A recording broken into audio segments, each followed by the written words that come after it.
राधे राधे प्रिय श्रोताओं मोर की बातें यदि ध्यान से सुन लीं तो आपके परिवार में कभी संकट नहीं उत्पन्न होगा और कलह नहीं होगी। बताया जाता है कि समय से पहले और किस्मत से ज़्यादा किसी को कुछ नहीं मिलता है, और जिस घर में लड़ाई और झगड़े रहते हैं उस घर में माँ लक्ष्मी वास नहीं करती हैं, और जिस घर में सुख शांति रहती है उस घर में माता लक्ष्मी का सदैव आगमन रहता है, और उस घर पर उस परिवार पर हमेशा माँ लक्ष्मी की कृपा बनी रहती है। तो एक ऐसी कहानी के बारे में मैं आपके लिए सुनाने जा रहा हूँ। ये मोर की कुछ ज्ञानवर्धक कहानी है।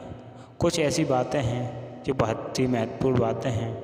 अगर कहानी पर आप अमल करें तो बहुत कुछ सीखने के लिए मिलेगा, और ये कहानी अपने बच्चों को और घर में सभी को सुनवाएं, ताकि जीवन में कभी संकट का सामना करना पड़े तो वो सावधानी पूर्वक कर सकें। आज मैं आपको एक ऐसी कहानी के बारे में सुनाने जा रहा हूँ, और इस कहानी के बारे में कुछ ऐसा ही वर्णन है जिसके बारे में आपने कभी नहीं सुना होगा।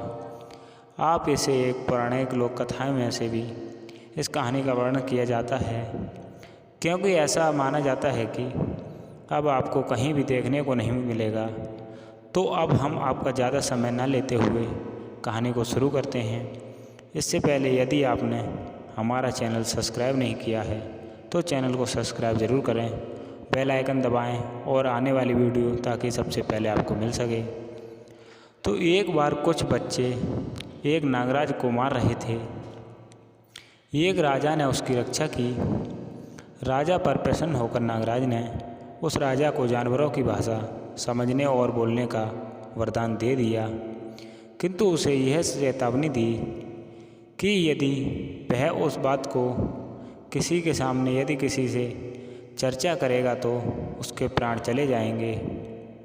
एक दिन राजकीय कामकाज के बाद जब राजा अपनी प्रजा और प्रिय रानी के साथ एक बाग में बैठा हुआ था और कुछ खा पी रहा था, तभी मिष्ठान का एक छोटा सा टुकड़ा नीचे गिर जाता है।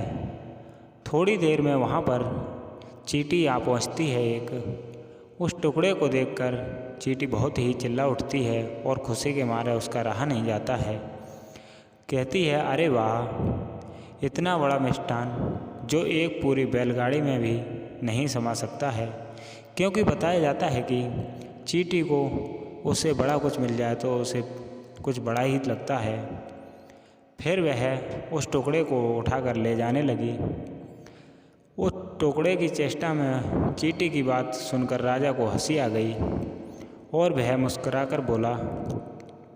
राजा की रहस्यमयी मुस्कान को देखकर रानी समझ गई कि इसके श्रृंगार में शायद कोई त्रुटि रह गई थी।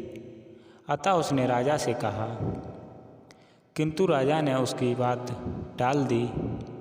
उस रात राजा और रानी जब शयन कक्ष में पहुँचे तो रानी ने उसकी रहस्यमयी मुस्कान का कारण जानने के लिए तरह तरह का नाटक किया। अतः राजा को हार माननी पड़ी और उसने रानी से कहा कि यदि वह कारण बताएगा तो उसकी मृत्यु हो जाएगी। इस बात को भी सुनकर रानी अपनी जिद पर अड़ी रही। तब राजा ने उससे कहा कि दूसरे दिन उसे उसी उद्यान में सारी बात बता देगा। दूसरे दिन जब राजा अपने अनुचरों के साथ उसी उद्यान में जा रहा था तो उसे मार्ग में एक गधा और एक बकरी की बातचीत करते हुए देखे। पास पहुंचने पर राजा ने सुना कि वह बकरी गधे से कुछ कह रही थी। तभी गधे ने, तुम तो मूर्ख हो, किंतु आज मैंने जाना कि यह राजा तुमसे भी बड़ा मूर्ख है। राजा को बकरी की बात से बड़ा आश्चर्य होता है। वह बकरी से पूछे कर बैठकर आखिरी वह उसे ठबड़ा मूर्ख क्यों समझती है। बकरी ने राजा से कहा, हे राजन, आज तुम प्रसन्नतापूर्वक अपनी रानी को खुश करने के लिए अपने जीवन का बलिदान कर रहे हो, किंतु जब वह रानी तुम्हारी मृत्यु के बाद तुम्हारी समस्त संपत्ति की अधिकारिणी हो किसी दूसरे व्यक्ति के साथ जीवन का आनंद उठाएगी तो क्या करोगे? तब बहुत राजा प्रसन्न होता है। वह बकरी से कहता है। वह बकरी की बात सुनकर राजा को उसके विवेक जाग उठता है। वह अपने जीवन का मूल्य समझने लगता है।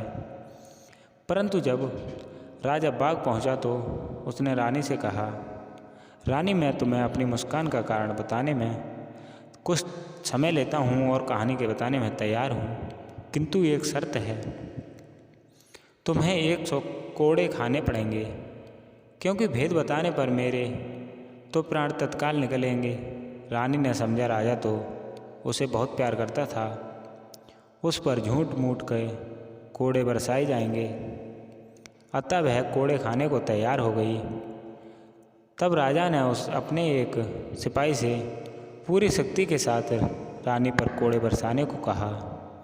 सिपाही ने तब रानी को पूरी शक्ति से कोड़े बरसाने लगे और मार पे चीख उठी, बहा, बहुत दर्द होता है, मुझे कोड़े से मत मारो, मुझे दर्द हो रहा है, मुझे राजा को मुस्कान का रहस्य। तब राजा ने कोड़े वाले से कहा कि वह और जोर से रानी पर कोड़े बरसाए, क्योंकि उसे अपने पति की मौत की स्वीकार थी, किंतु ये कोड़े की चोट भी नहीं। कोड़े वाले ने जब फिर से रानी पर कोड़ा बरसाने हुए, तभी राजा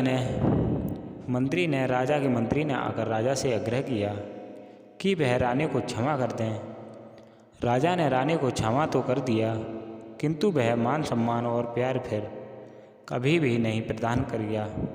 क्योंकि बताया जाता है, क्योंकि इस कहानी से हमें यही शिक्षा मिलती है कि कभी दूसरे का भरोसा जीतने के बाद में दूसरे को कभी दुख नहीं पहुँचे। हमें वो बात पसंद करनी चाहिए, वो बात कहनी चाहिए कि दूसरे को पसंद आए।